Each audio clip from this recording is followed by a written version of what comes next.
Welcome to Through the Table Podcast with Brian, JL, Tom,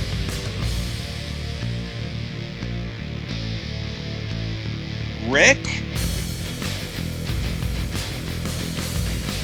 and Russ.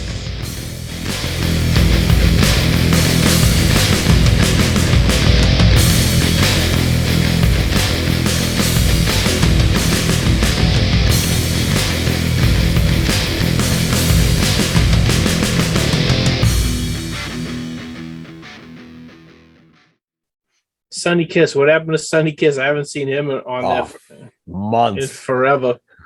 Months it's been. Only if you watch Darker Elevation do you see most of these guys anymore. And you have to think, right? That's you know what I mean? If they're just relegated, they're not even any thought to put them on national television. That it's just only a matter of time before. You can't. If they're on, there's no one's going to watch them. Right. That's one thing I do agree with Jim Cornette.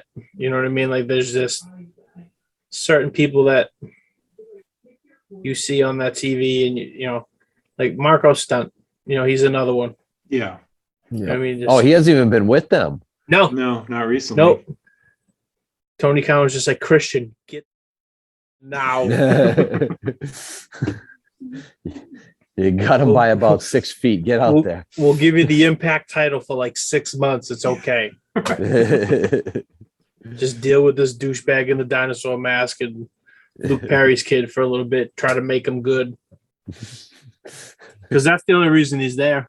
Yep. You can just tell that like Luchasaurus is an afterthought. It's Christian's just there to mentor Jungle Boy. That's it. Oh yeah, 100%. 100%. 100%. You got to figure Luchasaurus knows this too. Oh sure, he and does. he's just dealing with it. Oh, why he's good friends with the Bucks, so he's all fine with that. Right. He's getting paid. He'll stick around. Even if they have him go by himself, he'll stick around and just he'll be down in Elevation and Dark all the time, or he'll just be in the back. I really thought Bianca Belair was like 21, 23. Like my mind is blown. I thought she was in her like mid-20s. I did too. For weeks we've been talking about her and how they since freaking SummerSlam and how they screwed over the young talent. Yep. Carmella is actually 96, Tom. That explains. Is that why she wears that mask now? Sure. Yeah. Sure.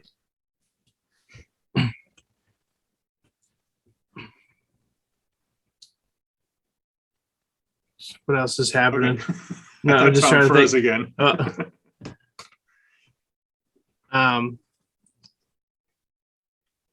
Yeah, I don't know. WWE is just a mess right now, and I just can't. I can't. You know what I mean? It's a dumpster fire. It really is. I'm unreal. Sorry, but it is. How can you claim budget cuts? How can you claim budget cuts when you just less than 24 hours before announced $300 million quarter for Q3? How can you claim budget cuts? I don't know. Stop with that. You Like just had your blood money show. Yep, that's part of it. That's why they get that much money.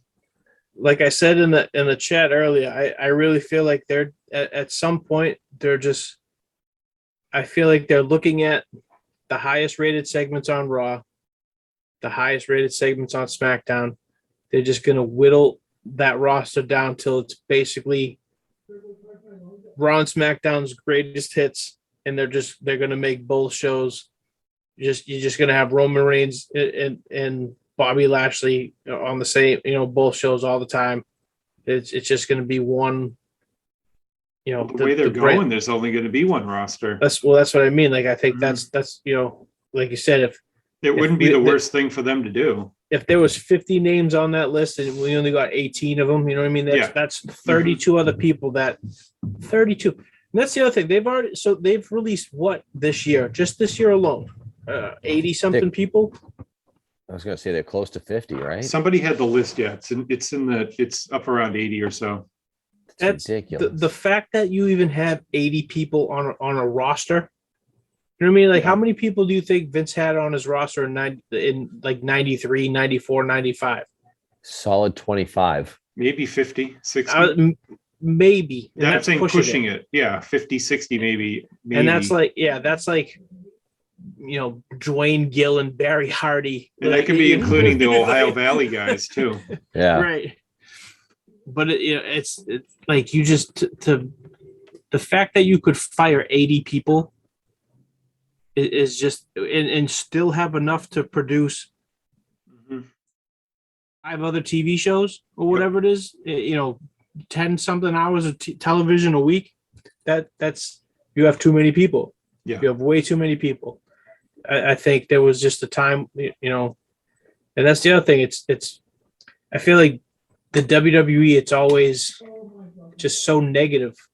You know what I mean? Like, and that's what it was. It's like, we're just going to eliminate all our competition and we're just going to start hiring everyone. Mm-hmm.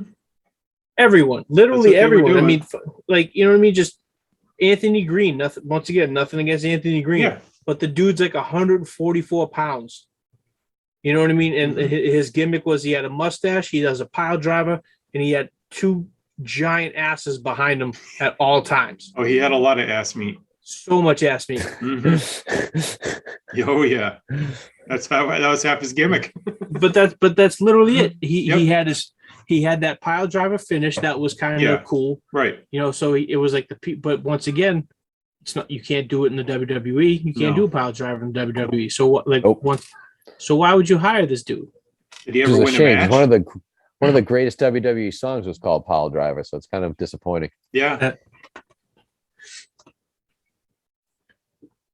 And I think the numbers was with all the releases since they started it over a year and a half ago. I think they're up over 200 people completely from the company have been released for let go. It's unbelievable. That's unreal. Yep. Yeah. And Same somehow thing. NXT UK has no cuts. I feel like they just somehow they do that for free over there. You know what I mean? I know a bunch of them are under contract. A lot of the undercard guys must be like per date or something then. They must. I know like Walter and the Imperium and people like that, Tyler Bate and those guys are all under deals. They must just be not that high of a money or something. Right. Maybe or they don't even know they exist. I don't know. I don't know. Triple H has them hidden somewhere in a folder. No one knows about their budget. Because like that, what the whole the promise of a WWE Japan that just kind of folded, right? Yeah, no one wanted to work with. No one would work with them. The Japanese promotions think that they come in there and take over, so no one wanted to work with them. Basically, if you wanted to work with him, he'd be blackballed over there. So no one wanted to do it. Jesus. Because I remember like hearing that they were trying to buy Noah. Was it Noah? Yep. I think it was, yeah. Mm-hmm. And then like DDT bought him. And could you imagine that though, if WWE and then just got rid of Noah? Mm-hmm. Yep, they would have. But they would have killed it. It would have been NXT Japan. Yeah. Just use their ring. I know they wanted to do NXT India as well. I haven't heard that. NXT Mexico. Those are 2 other ones they'd been talking about. Haven't heard anything about it. Right. And how can you do like a global expansion and once again just and claim, it's not good for the budget or I don't know. Well, we'll see NXT Saudi Arabia soon, I'm sure. That'll be the one that they actually do because the Prince will want it.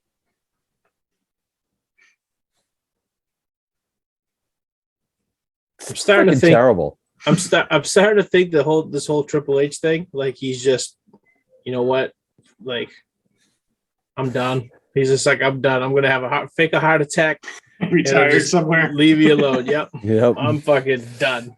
It's on some island somewhere. No one will ever find him. It's hanging out with Tupac and Elvis. I was gonna say he's hanging out with Shane somewhere. And Shanky. Yeah. Shanky. Yeah, they've kept that very secret. I haven't heard a lick. They never actually revealed it. We covered this before on another podcast. Just about every week. They never actually told us what the cardiac situation was. As they revealed as a cardiac situation. Cardiac incident. Yeah. Yeah. Okay. That could be a lot of different things. You could have had indigestion, but they never really covered off what it was. And it was just a gas bubble. Well, somebody had asked yesterday on the conference call, and the answer was, we want to keep that personal between them. Somebody will let you know when they want to let you know what's going on. It's a work. Mm-hmm. So it's nothing, not even, oh, he's doing fine. Nothing. Just, oh, well, it's a personal thing. Like, okay. It's a work. The whole thing is a work. So he's with Samoa Joe. They're both recuperating together. Must be. Remember Samoa Joe? He was awesome. Yeah. Remember, he was actually on TV. He's not doing anything. Why isn't he on the list? He's in his 40s now. And he's injury prone. And they brought him back after they got rid of him once. Why not get rid of him again? Yep. They just invite him again. That'd be great. He's best friends with Nick Khan. Oh no, I know, but that'd be great. They got rid of him, brought him back, and then got rid of him again. They didn't, they don't have no clue what's going on. They got rid of him, brought him back, won the NXT title. To get rid of him again. Forfeited it. He hasn't been seen since. Nope. Nothing. I can't wait till he shows up at AEW and beats up CM Punk. Yeah, they said it was Nick Khan and Kevin Dunn were responsible for all the releases this time around. And Vince just said, okay, whatever you want to do. He said that the last time, and then they tried to get Aleister Black back, and it didn't work. Nope. Exactly.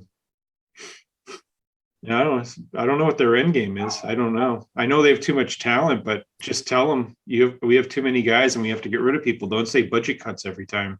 You know, it's kind of pretty crazy. I mean, I guess because she's a champ, but like, I mean, that would have been a perfect time for Charlotte to try to get out of her contract or whatever. Yeah. Mm-hmm. They're not going to let her out, though. No, even if she asked for a release, they're not going to do it. Yeah, I feel like they're gonna. I guess Fox's big thing is they see her and Roman as the superstars for SmackDown. So if they start screwing her over, Fox is going to get pissed off.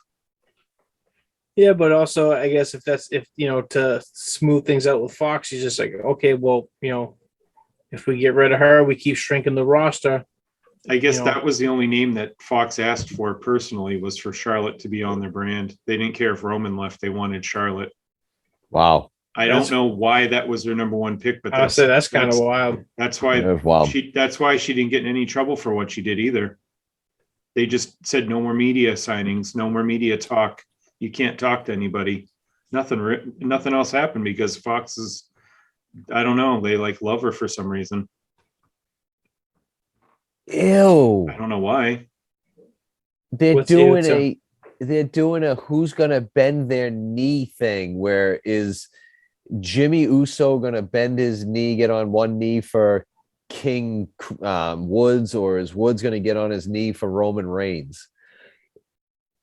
Okay.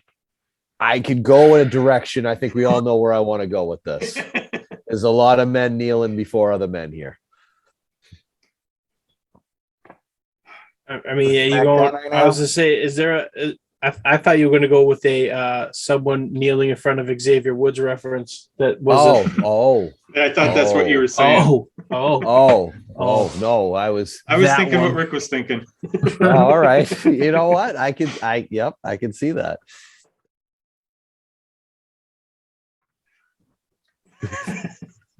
Brian's going to isolate that now and use that against me. Isolate that. That's the new opening. That's the new opening for the show. Right.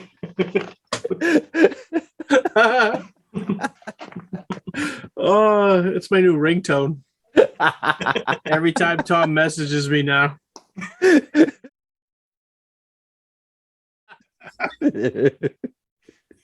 Oh, my goodness. Oh.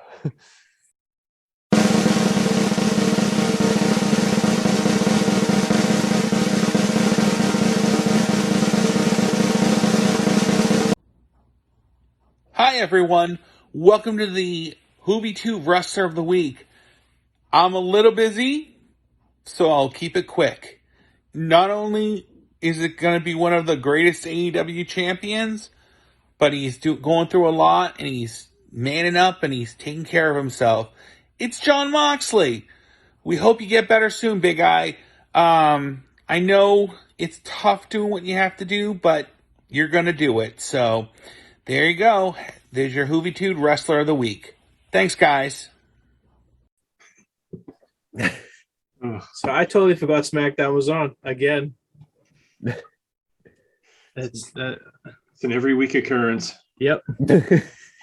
Every Friday for whoever's left on the roster. But somehow I still watch NXT 2.0 every week. I think you watch it just to see who you get to see next. I don't know.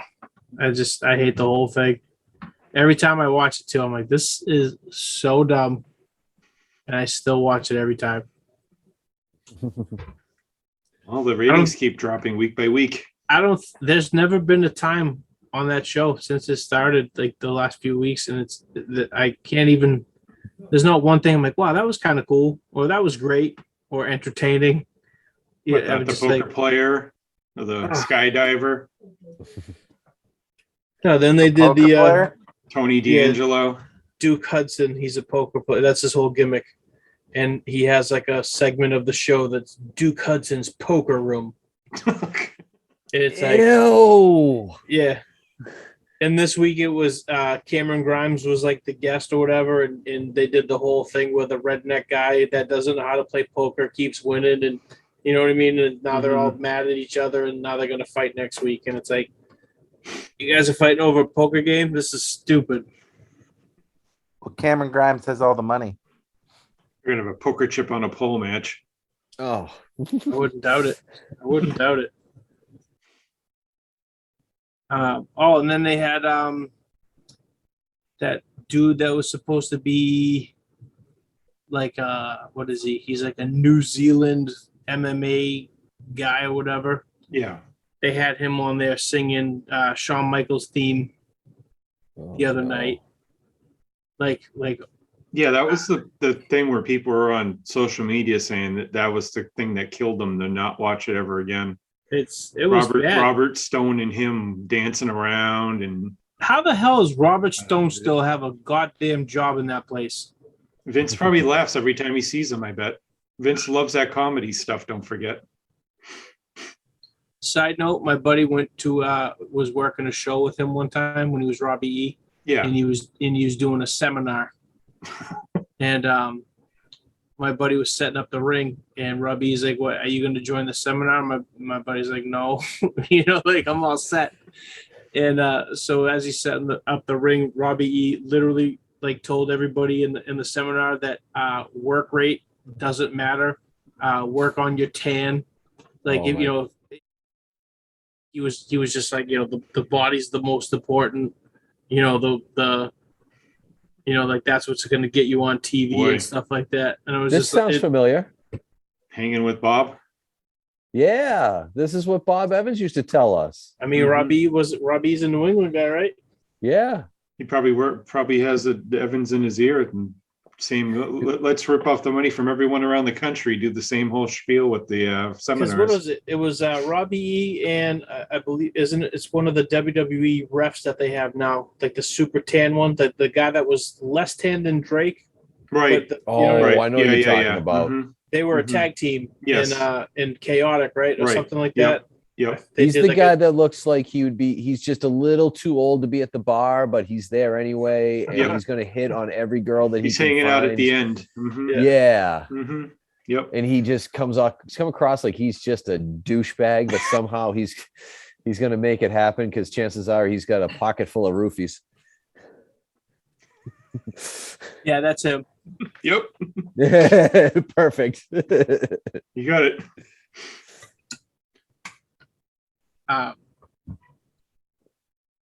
Yeah, I don't know. It makes no sense how he still has a job.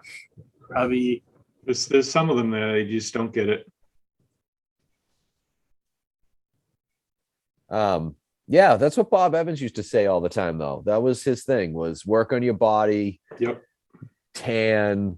He didn't care about work rate or anything like that. And it was the same funny thing. thing about that is that he's like, tan and work on your body. He's like, I mean, I'm a fat. Seamus. Right. He looks like, but he's like, He's as white as can be. he's just white and No punchy. head. There's no muscles. Yep. Yep. He's gotten worse too. Like, Oh yeah. At least before he could look somewhat decent with a pair of regular trunks on. Yeah. You know, I mean, he didn't have the best body. He's not a Sure. body guy. Right. But he could hold his own, Mhm. you know, and do that. Now it's like, dude, like you shouldn't be wrestling in your pregnant condition. He looks like he's like dough with wrestling boots on. Mhm. I say that he looks like dough with wrestling boots on. That's funny.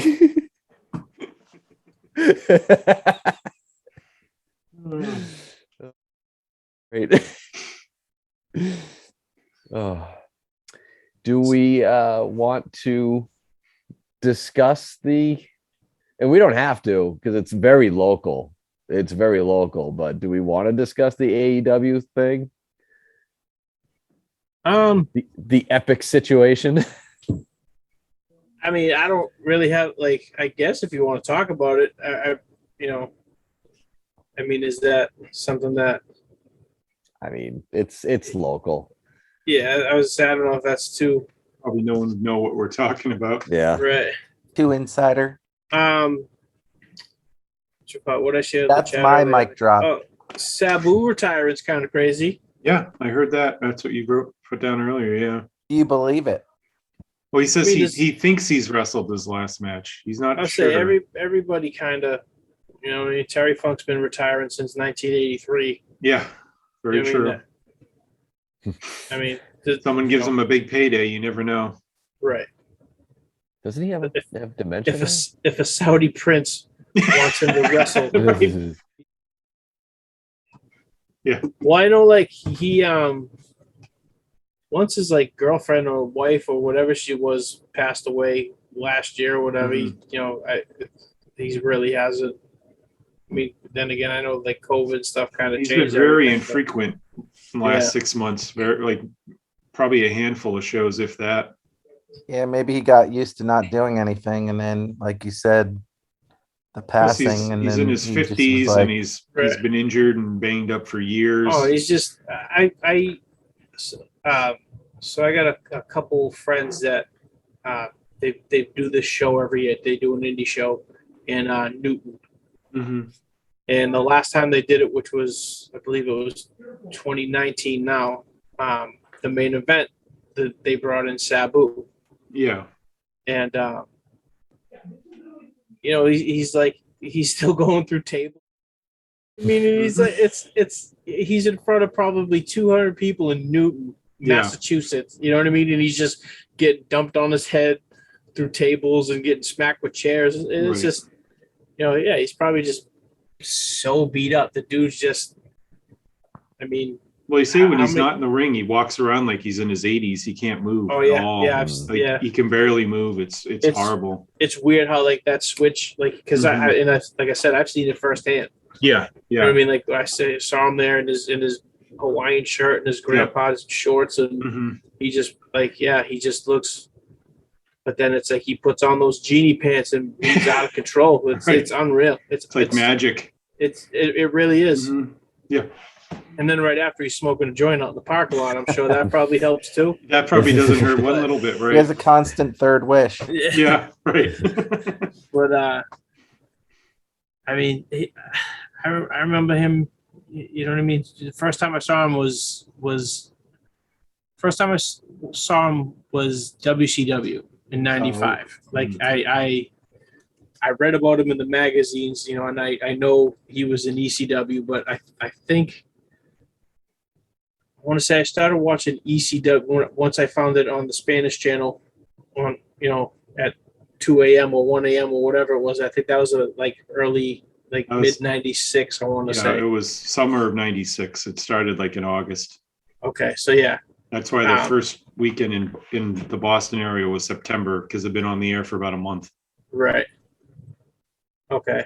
Yeah. So so the first time I saw him was he worked what was it, Halloween Havoc '95. It was him and Mr. JL. And Don't be confused with our another co-host. JL. Yeah, right. All right.